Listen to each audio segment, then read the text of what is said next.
Welcome to the Business of Soil Health. I'm your host, Patrick Smith, and the founder of Soil Upside.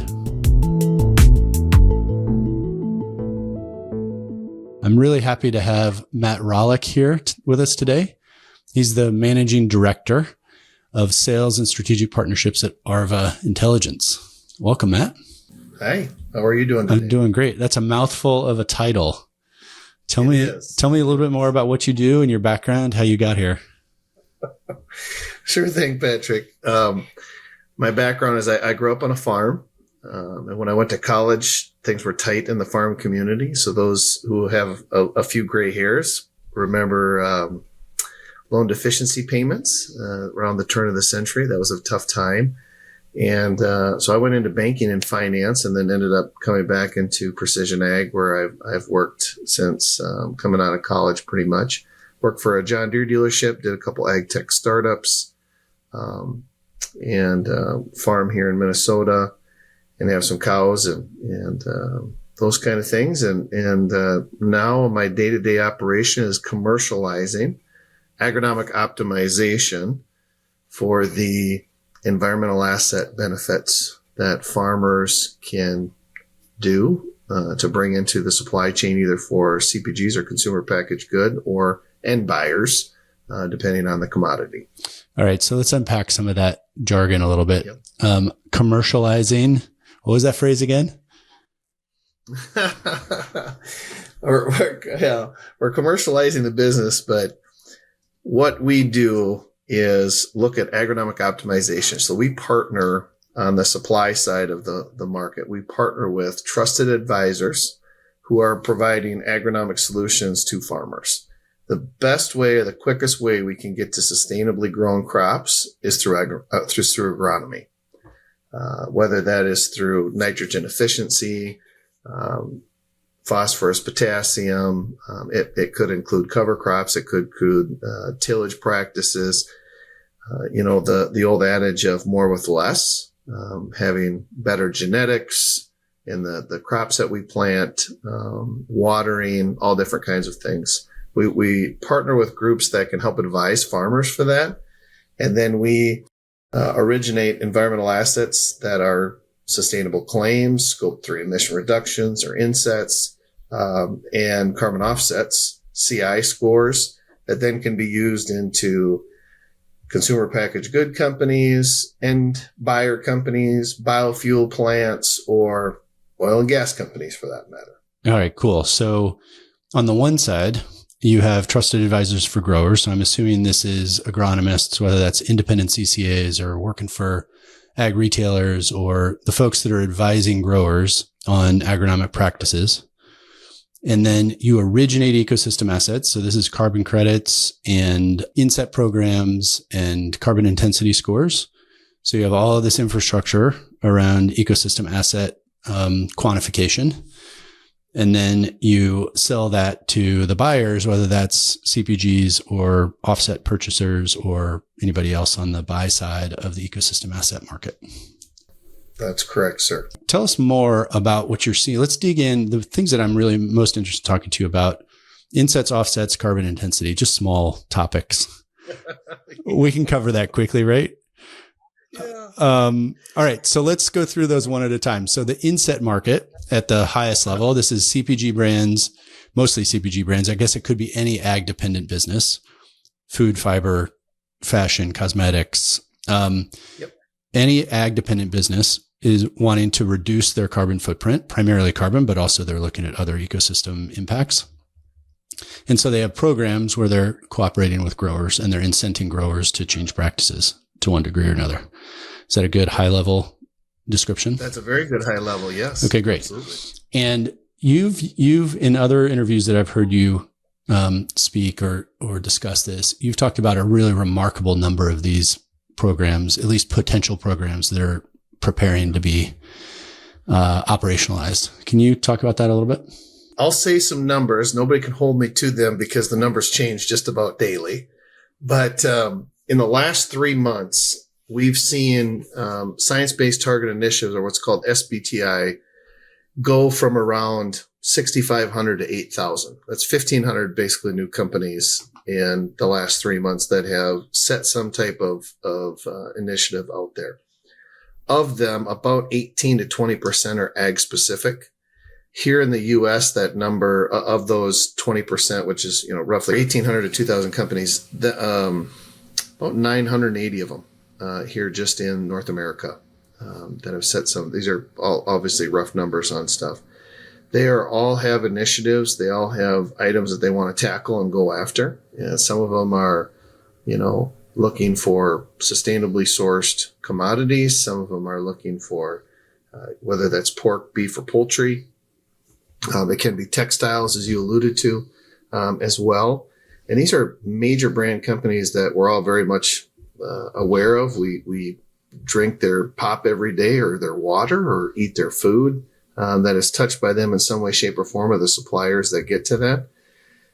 We're definitely in the beginning stages. I'd say we're still in the infancy stages, but there's a lot of money that's coming into here that is going to influence supply chains of these consumer packaged good or end buyers from a main perspective that they really want to make a difference in the products that they're buying.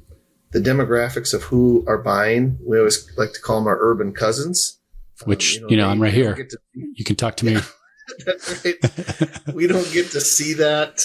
Unfortunately, we probably do a poor job of telling our story in the farming community. When you bring farming people to the table with our urban cousins, we find out that we're not actually that very far away in our thinking and what we do for the environment. The problem is we just don't talk. Everything's been at our fingertips. So the transparency of food is just an evolution that's coming. And knowing how my food was raised, is it in, some type of a protocol or standard that meets what we feel is generally acceptable. And I think it's actually a really good thing from the perspective they get to see a little limelight of what we do on a day-to-day basis. And when they find out that our tractors are more advanced than their Teslas, I think we're going to have a lot more in common than they think. The consumer piece is definitely one of the driving forces for a lot of the brands. And as an aside, I may have to update my LinkedIn profile to say urban cousin to growers. And frankly, what you alluded to in terms of conversation is one of the reasons that I'm doing this. And one of the things that I love about Regen is that it tends to bring all of us together around common cause. Absolutely. So I'm curious, in the insetting programs that you're working in, how many of those are practice change specific, like incenting specific practices on farm, or how much of it is paying for specific ecosystem asset outcomes? That's a really good question. I would say it's a blended effort. There are programs that are basically just trying to figure out where people are at. How sustainable is our supply shed already? So those are understanding where the supply shed's at and rewarding good practices already and incentivizing others to get up to those good practices, right? I would say in every case, it's still at the discretion of the farmer, but the incentive to do more is there from a financial perspective, right? I might have got a few dollars an acre for doing a program, but if I would have done 2 or 3 more things, I would have got more money. So it's definitely helping the transition, the adoption, or the continuation of a specific product.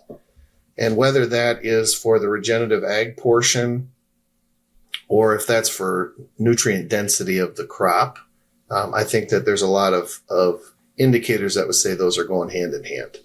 I'm assuming that none of your insetting customers are actually doing paying specific nutritional density premiums right now. Like that's still super early, right? Not yet. Yeah. Not yet. You can see that in the horizon. I would say that there's whispers in back rooms on it. Yeah.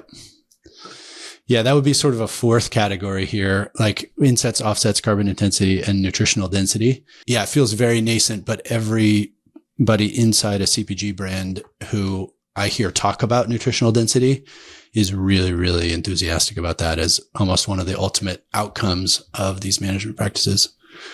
100%. I mean, Patrick, when you look at, we have, I hate to use these words because they sound so strong, but we have an epidemic in our country from healthcare. And, we spend a lot of money to stay healthy in this country, or prevention or whatever you want to call it. That's not my expertise, but I can tell you that good, healthy food takes care of a lot of those situations. Not solves them, not cures them, but it definitely helps. Yeah, the promise there is very, very real for sure. Besides the programs or the interest that you're hearing whispers about on nutritional density, the stuff where the capital is actually flowing right now, give me a sense of scale for these inset programs. What are sort of payments that can be expected? It varies by crop. It varies by practices. It varies by region. It varies by amount of CO2e or carbon abatement within a certain region. Without getting too specific and keeping a range, I would say that, $15 to $35 an acre is a potential for farmers in these programs. And which in today's world with a depressed economy, 12 months ago, corn was $2 higher. So you think about 200 bushel of corn at $2, that's a lot of money that has gone away, where this is definitely helping, I'm going to say keep farmers afloat per se, but it's definitely helping on the revenue perspective side or the net revenue side. So it's definitely something that's there, and it's helping maintain or incentivize these adoption of these regen practices and maintaining soil health, because at the end of the day, if you've got better soil health, you're more resilient against drought or, some of these other things that will help maintain better yields. Most of the growers that I know that are adopting these practices, they run field trials first. They do it in small areas. Maybe it's a field that they're having problems with already that they're not expecting a lot of yield from. I'm curious how the inset programs acknowledge that reality of a sort of phased implementation on farm versus a kind of all at once. That's a really good question. I would say that it varies by CPG or end buyer. There's larger gaps on some practices or implementations than others. So I'll tell you a tale of two stories. So we have this farm in Minnesota and we've got a farm in Arkansas. And right where I farm in Minnesota, we're very blessed. We have a lot of deep, black, rich soil. And we did a test for 5 years. We're cover crops and we implemented no-till. And it did not work very well. Yep. And we had all the experts there and we followed it to the T. And frankly, we lost about $400 an acre. Now, we didn't do this on a big one. We did it on 40 acres, split of a field, but that is not sustainable. Yep. And when you think about the carbon intensity of that lower yield and leveraging them in, it did not help the soil health. It did not help the crop. We're in an area that's very advanced. So there are a lot of split applied nitrogen and inhibitors, and definitely beating the averages as a whole for nutrient intensity, which is we call nutrient use efficiency. Yep. It's extremely efficient in this area. Our CI scores are better with what we're doing already than what a lot of people are. Now, if our farm in Arkansas, we use cover crops, the organic matter is increased by almost 0.5 point over 3 years. Wow. Which is phenomenal. Yeah. We don't have problems with some specific weeds anymore. So our chemistry is probably dropped in half, which is really good. But that's a different climate, a different area. So that is something that you have to know your area. Like here in Minnesota where I'm at, if you go 45, 50 miles to the west, the cover crops and some of the strip till and no-till work a heck of a lot better. Soil conditions are different. They don't have we're in prairie pothole region here, so it's a little different. You get north of us 40 miles up on the sand, everything works a little bit better, right? So that's the main reason why we have trusted advisors, because the program I might have here doesn't fit the program in Boone, Iowa, or Effingham, Illinois, or Fort Wayne, Indiana, or Columbus, Ohio. We have to be very realistic, and I think the end buyers and CPGs are starting to see that. This is not just a cookie cutter approach. It definitely has to be agronomically led.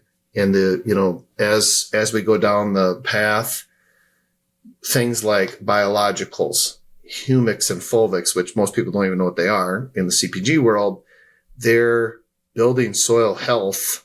I can think of 4 or 5 companies off the top of my head that they are doing a really, really good job of building up soil health that are in return allowing for commercial fertilizers to be reduced or have efficiency that we're seeing 10, 15, 20%. I mean, that's outrageous. Yep. It's not fully recognized by the community of sustainability yet, but it will be, because it's definitely something that, those biologicals are doing a heck of a lot to restore the ground and build a true soil health perspective. Yeah. And in some ways, amendments can be kind of a great first step for many folks, even 100%. Before any of the kind of like traditional regen practices are implemented.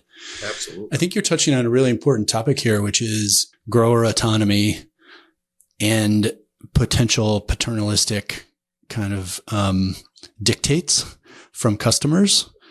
And I'm glad to hear that some of the customers are becoming more aware of the nuances and giving more autonomy and discretion to growers and agronomists as, phasing in some of these practices and looking for regionally appropriate practices. I'm curious, can you comment on that tension a little bit? Do you see that? Yes, definitely see that. There's a saying that it goes like this. It says, seek to understand before you seek to be right. Yeah. And I think that having the ability to come to the table, doesn't matter if it's the ag side or the urban cousin side, having a very open mind and listening to each other to understand what's best fit is very, very important. I think that has got extremely better over the last couple of years. And we really look forward to expanding those conversations and the knowledge base, right? Because sometimes both sides think that they have the answer, or they their ideas are potentially better or stronger. When a lot of times I tend to remind the farmers that they are our markets, and markets change. So you have to adapt to some of that change. Whereas even some of our urban cousins, their approaches or thoughts or ideas are the underlying cause is just an understanding what's happening, right? The cold hard fact is that 1.5% of the population feeds 98.5% of the population 3 times a day. Now, if you really put that in perspective and you think about your own families, anybody even listening to this podcast, and think about your grandpa. Now, he might have been on a farm, and he had, and your mom or your dad was one of 3, 4 kids, we'll say. Not all 4 of those kids stayed on the farm, right? So your aunt and uncles are already 1 time removed from the farm. Your cousins are 2 time removed from the farm. When you have kids, you're probably not going back to grandpa's anymore and grandma's, right? And that's just reality. There's not wrong. It's just that's reality. So how do we open up that line of communication so that there's a clear understanding of what's happening? Because, even in my father's family, there was 8 kids. There's 40 some of our cousins. I'm one of the older ones, but cousins that are 20, 25 years younger than me, they have a lot different opinions than I do. I was still on the farm, but they have a lot different opinions on how things should happen. And once you pull them off to the farm and they get to see what's happening, man, it opens up eyes. And in the same return, when the urban cousins will give us a tour of, how people think about stuff and how they envision, this is the market where things are at. It opens up our eyes to say, wow, we need to think about how we communicate and how do we market our products. So there's definitely there's still tension. I'm not saying it's not there anymore, but I think that if we can open up a dialogue and have our walls down when we walk into there, it goes a lot smoother. Yeah, I think you're getting at something that is really, really vital, which is trust and relationships. That's right. And trying to understand the motivations, not assuming a motivation on the other side, but trying to understand what the person's motivations are. One of the things I've been so just impressed by in my travels in regen over the last several years is the stewardship that growers have for their land. And they're aligned in I think every grower I've talked to wants their land to be better. And 100%. So, there's a lot of alignment of interests and of motivations. Getting alignment on practices and, like what actually happens is a big challenge. So, in the insetting world, right now, supply chains, like you talk about the market for growers, it's generally faceless. Like if there's no relationship there generally, there's a relationship with the elevator, maybe for growers, there's relationship with the processors, but there's not relationship with the end buyer that can be 3 or 4 steps down the value chain. And so I'm curious what you're seeing in these insetting programs. Are they doing it on supply shed basis? How are they connecting to the growers that are actually supplying the commodities for them? Yeah, it is supply shed basis. There's obviously some direct things, I would say, but, let's say an ethanol plant or a crush plant. We'll just use biofuels for the time being. On an ethanol plant, a majority of that grain is getting procured pretty locally, yep, depending on where you're at, or it's got a direct loop going into somewhere. On a crush plant, same kind of situation. The end buyers of that are either oil or meal for the most part. So they take it from that perspective. The one I think that is a little bit more emotionally attached is livestock. Mm-hmm. First and foremost, livestock growers as a whole are more emotional because of their livestock. We're calving at the moment. And so you can say that? I can say that kind of stuff. So it is what it is. But here locally in Minnesota, the statistic is right where I live in 5 counties, there's 30% of the turkeys are produced in the United States. So it's very close. And when you get to the south of Mason-Dixon line or on the East Coast, a lot of chickens are there, right? And that grain it either comes locally or it might ship in from a certain area. And the Scope 3 programs are looking for impact change of origination of the grain. Okay, so we'll pick on Alabama for the moment. So Decatur, Alabama, let's say that there's a mill there that's processing corn and soybeans going into chickens. They are not like when I look out my window here and it's all corn and soybean fields, right? That if you've been to Alabama, it's not like that.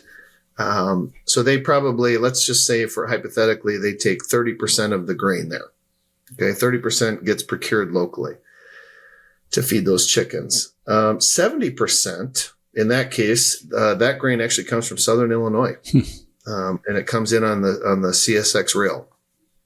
So, the CPGs are looking at traceability of where the impact of that grain is. You can't put all the Scope 3 emissions right around that plant because that's not realistic. Only 30% is there. The rest of it is actually in Southern Illinois. So understanding where the movement is, cattle's another one. This is probably one of my favorite ones because, not necessarily here in Minnesota, but when you get to Western Nebraska or in Colorado where they've got big feedlots, or Texas where there's big feedlots, there's grain that comes from Nebraska, South Dakota, Iowa, Kansas. It comes from all over, shipped in rails to feed those cattle. And the cattle are coming from, states that we don't normally think about, but they all come from cattle, right? 40,000 from Idaho, 100,000 from Montana, this from Utah, the Dakotas, and they're all getting sourced into there. So there's stackable or multiple different supply sheds that are working together, where enteric methane or CO2e in feed, silage, they all have a little bit different supply sheds to get to the end product that you're going to eat on your pizza, tonight or something along those lines. So it's been really, really fascinating from that perspective to work alongside the CPGs and some of the auditing firms that help us advise on how to make sure that the claims are where they need to be. So there's no greenwashing. That's one of the big things we want to make sure is there's no greenwashing happening on any of these CPGs. Yeah, you're really touching on this critical layer of monitoring, reporting, verification, the Yes. MMRV layer. Yeah. And as much as I'd like to dig into that, let's stay focused on the market side. I agree. We're going to get down a rabbit hole there. So, yes. Let's just to wrap up the insetting piece. If there are growers that want to participate in insetting programs, but nobody's approached them yet, they don't know how to access them, what do you recommend for them? Crawl, walk, run. That's my first thing. Second of all, find a trusted partner. And we obviously don't have everybody, but I would lean on your local CCA independent agronomist, your ag retailer, and especially if you've got an ag retailer that has grain, agronomy, technology, and livestock or feed, those are probably going to be some of your best ones. But connect with them and find out what they have to offer for programs. They may or may not be working with the CPG. A nudge from you, Mr. Farmer, might help them, connect the dots and do this line. So those would be some of the first things I'd tell farmers. Get prepared. I can't say it enough. I think one of the number one things that we run into is getting the right data in order to service and originate these environmental assets is so critical. That's why the importance of the trusted advisor or somebody that, you have a good relationship with on your operation to help you out with these things. Let's move to carbon credits, to offsets. Mm-hmm. If we're talking about insets as being relationships in the value chain, offsets are exactly the opposite. It's like, it's just transactional, right? There's no relationships at all.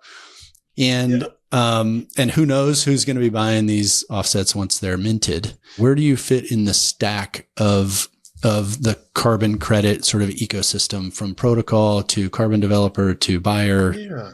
We use the Vera protocol. Yep. We'll be one of the first companies in the United States to have a VM42 program on row crop. It's been a long train to get there. We've learned a heck of a lot, and I think it also has helped us differentiate from the inset market because the veracity of data that it took to get to the carbon offset has really helped us set the standards in the insetting world. So as much as I probably kicked and screamed coming to the offset market, it definitely is something that is a tool that can be leveraged. And now we're finding additional ways, whether that's going into an oil and gas company. I see a lot of benefits and opportunities in the pasture and rangeland. Like the 480 million acres of pasture and rangeland in the U.S. or somewhere along those lines. That's not that doesn't rotate, right? It's pasture. It's rangeland. Perennial, yeah. So the opportunity for improved is pretty gosh darn big. Biochar. There's other things. Not everybody knows what biochar. Biochar is. I encourage you to look it up. It happens through a pyrolysis process. But there are things that the carbon offset world are very important for helping companies achieve their goals and objectives. but they also can be very, very beneficial for the grower, the producers, the grower, livestock producers, which is a little bit different than maybe some of what the inset people are talking about as well. So, yeah, it's important to, I think, back up and give some definitions here. My understanding is in terms of soil carbon, whether that's pasture land or row crops, that's like 0.1% of the voluntary carbon market right now. Those credits, it's teeny, it's minuscule. Most of the rest of that is avoidance credits in forestry programs, which the bottom has dropped out of that market right now. And I mean, so I'm really curious what sort of uptake you're seeing on the buy side for soil carbon, given how small it is and how nascent it is. That's a really good question, Patrick. I would say that there's plenty of buyer opportunities out there. The biggest thing that scares the supply side away is these long contracts. Yeah. Right. That's the number one killer for the carbon offsets in row crop. Whereas the pasture and rangeland and forestry, you're not changing. You're changing practices. You're adding additionality, but it's not like, well, I'm going to go chop these trees down tomorrow. It's 20 or 40 years from now. In some ways, that serves the interest of the landowner too. They don't want to remove the trees. Yeah. Yeah. So, I think that, and I don't want to get too in depth on it because I know there's some people that would push back on some comments I make. I can tell you that there are areas where it's easier for soil organic carbon to accumulate faster than others. And I would say that there's some people in some states that have 20, 30, 40 year soils test of soil organic carbon and bulk density that have been doing regen ag practices for a long time and have seen such little increase of soil organic carbon. But if you look at their microbiome, it's off the charts, right? So you're talking about like fungal to bacterial ratios, other indications of soil health. Yep. Mm-hmm. So if I would argue that their crops are much larger. They're using less fertility. So their avoidance or reductions are greater, and the amount of CO2 that they're pulling out of the air because of a much better, healthier plant because of their soil health from a fungi, bacterial, et cetera perspective is more important to them than what the soil organic carbon's doing. But the protocol that you're using, the Vera protocol, is based on soil sampling. There's no modeling, and it's just measuring SOC, soil organic carbon, right? We do SOC and bulk density. Yep. Got it. And the two major barriers that I've heard from talking to growers, you mentioned one of them, which is the permanence requirement. The 5, I think Vera's is a 10-year requirement. Is that right on soil carbon? You can't have loss for, 30 or 40 years, ideally. Yeah. Right. So we can't go backwards. And we've got somebody on our team that's the expert, so I don't want to talk out of line for that. But there's some stringent requirements, are more stringent than what I think some people have the flexibility to do. For example, in row crop, if we have a tough spring or a tough fall, and you have to mud a crop up, right? It just, these things are going to happen. Yep. And you have to go in and fix it with the tillage tool. Even if you've been no-till for 5 years and you got to fix it with the tillage tool. The current models and methodology probably don't necessarily align 100% with what was saved or removed already. And that's a little frustrating to some people. So those requirements, not have, it takes the farmer decisions out of the mold, right? From an inset perspective, if I go for corn, I know where that value chain's going, or if I switch to beans, or if I switch to wheat, rice, cotton, barley, chickpeas, you name it, wheat, I can do it. With the carbon offset, it is it's you can't really make those decisions. So some people feel that it might be a little bit tougher to get some of that. Now, again, with pasture and rangeland, you put some interseeding in there, you do some cross fencing, you do some water improvements, and you put 30% more AUMs on a pasture, you get a heck of a lot of carbon sink doing that. So the carbon credit, that makes sense. Yep. Right? That's very palatable.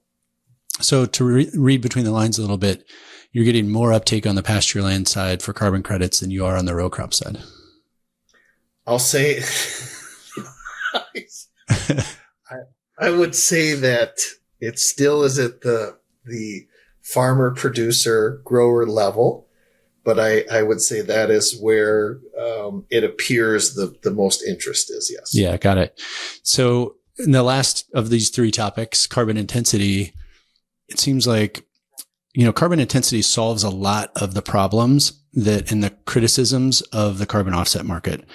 There's no permanence requirement. There's no additionality requirement. It's really just about how the score of your practices stacks up in the model. I'm curious what the level of enthusiasm you're seeing among growers and which type of growers you're seeing that enthusiasm with about carbon intensity. Personally, I'm a very big fan of carbon intensity for the inset markets, the biofuels markets, and if you want to throw carbon offsets in there as well, because it's really a true measurement of what's happening, an overall true measurement of how efficient you are, how efficient the carbon is. That's the whole point, carbon intensity. The unit of measurement, I think, is pretty great. Now, the unit of measurement is obviously, again, going to be different in Texas versus Minnesota or Iowa, Illinois, because of regions. We call that biogeochem. That's just how things are. Areas are different, but we have some CPGs that are starting to ask about chickpeas. All right, chickpeas are hummus, right? They make hummus, right? And hummus, believe it or not, is a growing commodity, if you will, or end product, whatever you want to call it. And they're shorter season, kind of don't do a lot. So how do we look at them from a sustainability perspective? Well, a carbon intensity or CI score for a chickpea answers all the questions. Yep. Right. And so they can benchmark their supply shed, and then they can set SBTI against that. So, I'm not going to throw any numbers out there because I don't want anybody to hold me accountable to these numbers, but let's just say the CI score was X. Okay. Let's just say 29 is the sort of average corn CI score. Oh, that's good. So the CI score was 29.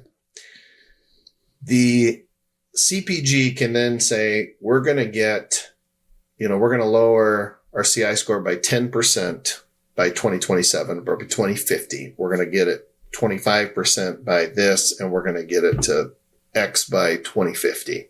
Right? It sets up a very clean line in order to get there because you're benchmarking the entire supply chain. Yep. It's great. It's fascinating you're starting with chickpeas because, so much of the conversation about CI has been around corn and beans.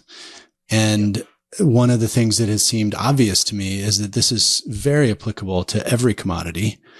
And you look at what's happening in CBAM in the EU, and basically all the commodities are start going to be judged. You can see the writing on the wall that there is going to be some sort of carbon intensity scoring for commodities imported there too. So are you seeing, besides chickpeas, are you seeing uptake in CI in other commodities as well? Yes. We've got some requests on barley. You can imagine where that's going to. There's also been some in, there's been some talks about doing it in oats, and wheat. Now wheat can be anything from flour to cereal to all these different kind of things. The rice is already part of it in the GREET model, but rice has a lot of carbon abatement opportunities depending on practices. So I see it maybe a little bit longer coming there, but your canola is another one. And these are all insetting programs that are starting to use CI as a baseline. They're not using them yet, but they're talking about it. Right now, they're still looking at the carbon abatement perspective of practices, but they're finding that sometimes they can see where the CI scores of that. When you think about the way our commodities move, it makes things pretty simple. Yep, very much so. It's attaching a score to a bushel or to an acre that then can be detached. Yep. And, the grain's marketed, the environmental assets marketed. Yep. So, as we're moving into wrapping up, I'm curious, for both of the groups that we're talking about, you have the buy side, the CPG side. On the one side, you have the supply side, the grower. What would you say to each group in terms of how do you prepare for a successful implementation of these ecosystem asset programs? I'll start with the farmers. It would, if I was talking to the farmers and the trusted advisors that they have, again, it would be have an open mind, crawl, walk, run, and find a trusted advisor to work with. I still think that's just absolutely critical. I'm not saying you can't do it on your own. I would just tell you that you're the CEO of your operation. You need to make up-team decisions every single day. This is a decision that you could probably delegate and use your time doing other stuff. I think it's the best way I'll say that from a farmer perspective. From a CPG perspective. Sorry, can I interrupt you real quick there? Yeah. Because with many of the producers that I know, their trusted advisors are coming up to speed on this stuff at the same time that they are. And in many cases, the growers are actually pushing the CCAs and the ag retailers. The growers are ahead of their trusted advisors in many cases. So in that situation, what do you advise the grower? Like, what data do they start collecting? How do they start, positioning themselves for success here? Yeah. So I love that question. Thank you for asking it. You need to have good, clean data, accurate data. I would lean on the data point from the RMA or from USDA, which would be crop insurance. They recommend a 3 to 5%, right? To be within 3 to 5% of accurate data. So we'll throw that out there. Harvest data, planting data, application data, practice data, like tillages, cover crops. Get a soil test every 4 years or more, because you're going to have to make sure that you're actually doing management plans, either fertility management plans or nutrient management plans, depending on what market you're going into. There's going to be the need to keep good records of receipts on things. I had a farmer correct me a while back. So if he hears this, I said, I don't believe there's a way to capture nitrogen inhibitors electronically. And he raised his hand in the back room. He goes, well, I do. I said, we're going to talk afterwards because I've never heard of anybody doing that. But, understanding that. Well, you're leaving us on tenterhooks. How did he do it? He was putting it in with the monitor. And I looked at his John Deere account. It was legit. He truly was. Yeah, that's cool. So that was pretty cool. Taking some pictures of some of what you're doing. All our phones are GPS located. So taking a picture of that tillage pass or that you had the cover crops there. Keep, understanding what your fuel records are on a per acre basis. Not necessarily filling up the van and the car to go to town, but more or less what's being used to check crops, wink, wink. Those things are all going to be very important for the carbon intensity perspective, as well as the environmental asset markets. So collecting that data and making sure that it's getting housed and stuff. I'm going to make one little plug here for ARVA. We view ourselves as a data vacuum. So no matter what you or the trusted advisor is using for software, we touch many, many APIs. We bring a lot of data and information. That's one of the reasons why we've been able to pull off what we have, is because we can do that. So that's from a farmer's perspective side. From a CPG side, it's really understanding your footprints is one of the biggest things, right? Like, don't expect to go into West Texas and say you're going to do cover crops. Some of it just doesn't work, or your crops per se of like wheat.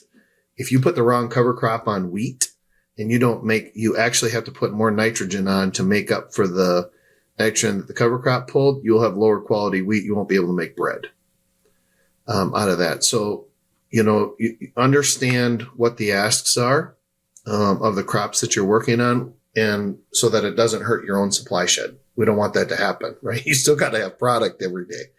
So understanding what different areas of the country are capable of doing. Not everybody can do no-till.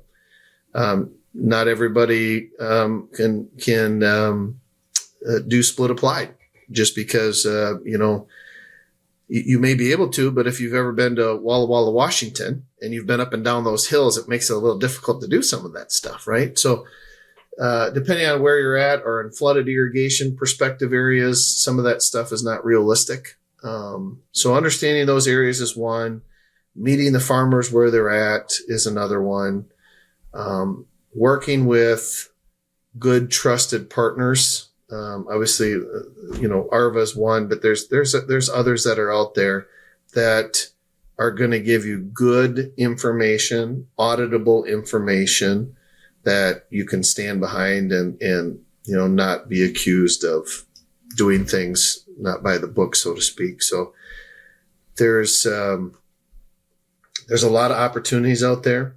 There's 315 million row crop acres, give or take. There's 480 million pasture and rangeland. There's a lot of stuff. There's a lot of opportunities to meet these SBTI goals, and, find some good partners to run some pilots with, understand what works and what doesn't work. And again, crawl, walk, run with that as well. And when you get to the walk and run stage, it's a lot of fun. It's a lot of fun. That's great. Why don't we end with a story? Like, tell me about a time when it is fun. I think one of my favorite stories is, I just got it this past week, and as you know, the farm economy is down a little bit at the moment, and one of our partners forwarded me an email from a farmer. And this really hit home to me. He said, the program you did with XCPG last year in ARVA allowed me to make the payment on my tractor that I'm now sitting and planting my crop for 2024. And when you think about that perspective, that's a pretty powerful story. And it talks about livelihood, connection to the ground, the dedication, the trustworthiness that's still there. That's really cool. Handing out checks to farmers for doing good is probably the second favorite thing that I would say. Our channel partners, our partners and us really enjoy to do that, and how rewarding. It's just so rewarding. And we've been fortunate enough to have some CPGs come along with some of them, and they love it too, right? Because unfortunately, they don't get to see the everyday like we do, and they put a lot of faith in us to get it done. But when they get to come and, 3 of them were at Commodity Classic and came by the booth. CPGs did. And we got to introduce them some farmers and some partners, and they were just, vacuum together, hearing the back and forth stories, and man, every one of them went away smiling. That was really, really powerful. Yeah, that's wonderful. Relationships between people, relationships with the land, relationships with work, all the things. And I think, one of the things that I'm drawn to with this work is this is such an alignment of incentives. There's such an opportunity, I should say, for alignment of incentives. And it sounds like that's exactly what you're sitting in the middle of, is seeing that happen. So We're very fortunate. Yes, we are. Yeah. Thanks for your work, Matt. It's been really great talking to you.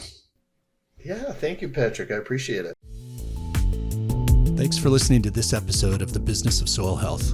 Our goal is to explore how new financial tools may or may not support producers' stewardship of their soil. We love hearing from listeners, so don't hesitate to reach out with any suggestions or guests you'd like for us to feature. And don't forget to subscribe or leave a review on your favorite podcast platform.